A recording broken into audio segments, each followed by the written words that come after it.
Welcome to another episode of Ikezy Talk Sports. I remain your humble host, Ikezy, and today I'm going to be talking about the Nigerian game against Mozambique in the round of 16 of the just concluded game in the African Nations Cup, right? So it was a comfortable game comfortable victory for Nigeria.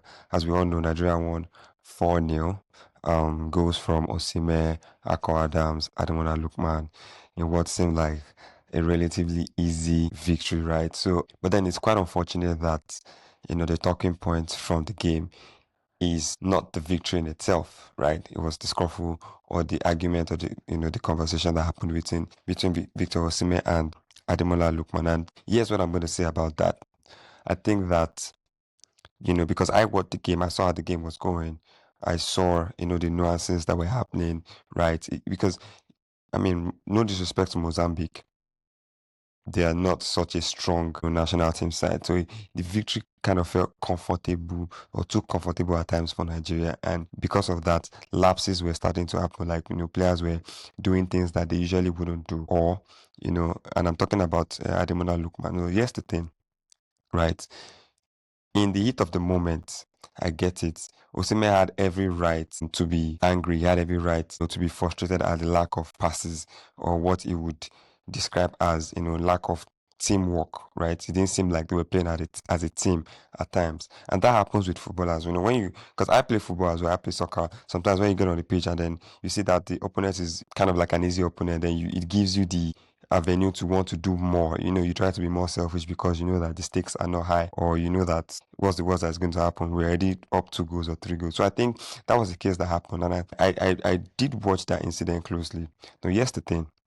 Like I said earlier, Osimhen had every right to be angry. However, what he should have done was he should not have addressed the situation the way he addressed it on the pitch. Right? I get it's the heat of the moment, but he needs to be able to control his anger or get a hold of his emotions. Osimhen is our best player. Ademola Lookman also is one of our best players, right? And both of them are standout performers in the AFCON. Currently, Ademola Lookman has the highest goal contributions with 7, followed by Osimhen with 4. No other player in the AFCON up until this point has more goal contributions than the both of them. So it is extremely important that we are able to keep these guys together. We are able to keep these guys together because they are extremely crucial to how Nigeria is going to perform, especially if we want to win the AFCON.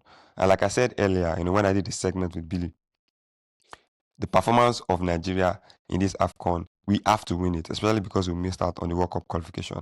And speaking of the World Cup qualification, I saw a tweet from one of the, I would say, popular journalists that to have come out from Nigeria, Omar, and he did allude to something that happened, the same issue that happened between Osimhen and Lookman in the World Cup qualifier game against DR Congo, where in the first half, Ademola Lookman could have passed the ball, to Osimhen, but for some reason he chose not to, or he decided not to, and there was a minor scuffle, argument between the both of them. Now, as we all remember, Osimhen didn't come into the pitch in the second half. Now, what happened behind the scenes is left to be seen, or we don't know. But this incident is now alluding to the fact that it could have possibly been that, and I say this allegedly, that Osimhen just wasn't comfortable, or maybe they had an argument in the dressing room, and for some reason either he decided not to come into the pitch, or the manager, there was a disciplinary action, or he was maybe injured. We would never know. But we had seen this happen in the past. Now, we should have nipped it in the bud. We should have been able to address that situation right there and then. But it looks like they haven't, and it's seeping in through this competition. Now, we need to address it. Our coach needs to address it. The NFF president needs to, call these two players to order. Because, see, I get it. Osimhen is an ambitious guy, and I love him to bits, right? The fact that he didn't take that deal to go to Saudi Arabia did tell me that he wants to achieve something in his career. This guy wants to achieve something. And anyone that would come in his way, regardless of whoever it is, right, he will call you to order. Now, does he do it in the best form possible? No. He seems to me like he's a very emotional person, right? But he can learn to control it. He can learn, to do things better. He can learn, certain traits of leadership means that you have to be able to, at certain times, like have a control of your emotions, right? And pass your message in a much more articulated way or in a much more controlled manner, right? And I think that can happen because Ademola Lookman is also an elite player. These are players that in the last 2-3 seasons have been in the top 15 of the Ballon d'Or list. Now that's no slouch. These guys are extremely good. They are elite.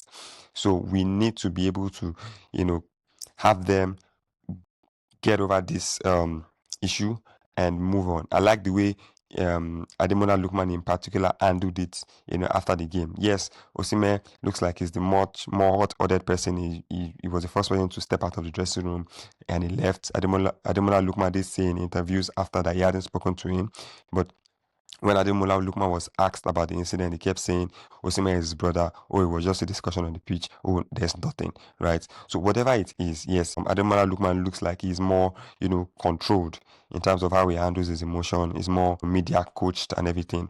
But that doesn't take anything away from Osimhen as well. But what I think is the most important is this shouldn't cause any division among Nigerians. Let's band together.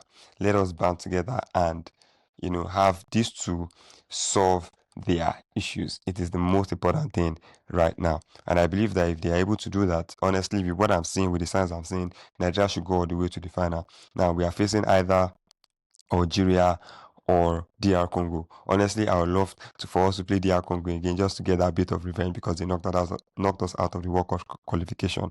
And I think that with the performance, obviously, we're getting better with every game. We should be able to put those guys to bed, right? So, with that being said, I would also like to acknowledge the performances of some other players in that win. I think Iwobi has become such, an invaluable player. He's so valuable to how we play, right? He's been, I think, and a lot comes from his experience. Also, the role that he plays in his club, in club football, which he plays for Fulham. He's been taking on that creative role and he's been doing it brilliantly. I don't know if it's as a result of some extra coaching from his uncle, JJ Okocha, but I love what I'm seeing right now. It was a solid performance from him. Akor Adams, I love that guy. I love him for so many reasons. I think his positioning is great. I think he's much more of a team player. I love that he has that physicality and that boy, this guy can strike a football. He can strike a ball. I love his goal against Mozambique. He struck it with such determination and confidence and anger and fury. You could have spotted the face of that keeper. And this is what we love to see. In the AFCON as Nigerians, this is what we love to see. So more of that, Akor Adams, and I think he can cement, that spot, for himself. When I made my prediction for the AFCON in the first game, I did predict that he was going to be a major part of the starting lineup, right? I wasn't really convinced about Ikezy and Ejuke and Moses Simon, but Akor Adams, you need to take, that position is yours if you're really serious, and I love him. Elsewhere, I think Bassi in center defense has been, really calm. I love the experience that, is brought into the side so far. Nwabali, my brother, I'm begging you. I'm begging you. Yes, we kept a clean sheet, which was unusual. But let's build on this, please. Right? Build on this. We need more of this performance. There were hits and bits where he almost lost concentration in that game. If he can just take that out of his game, this guy is going to be one of the best goalkeepers that we see in Nigeria. But he just can't seem to. But I'm not going to bash him or criticize him. Yes, because we won. But then again, it was a solid performance, from the team. A solid performance from the team. One thing I was really annoyed about was the silly yellow cards that we picked up. There was no need for Bassi to have picked up the yellow card that he did. In Didi, I thought it was Ash, the yellow card that I picked up, and I hope that these cards are not going to, come up later during the tournament and where they feel like, they play a major role in, maybe some of these important players missing, some of these games, right? So yes, all in all, it was a brilliant performance from Nigeria. Long may it continue. Osimhen, please. Ademola Lookman, please put this thing behind you. Put it behind you, please. Let us move forward as a country. Let's move forward as a nation. Let's move forward as a team. And let us bring this AFCON title home. So thank you so much if you made it this far in today's episode. If you like this content, please like, share, subscribe, share your comments. On who you think was at fault. Do you think it was Osimhen? Do you think it was Lookman? Do you think they could have handled things better? What do you really think would help this team push it to the next level? And I'll see you in the next episode. Bye bye.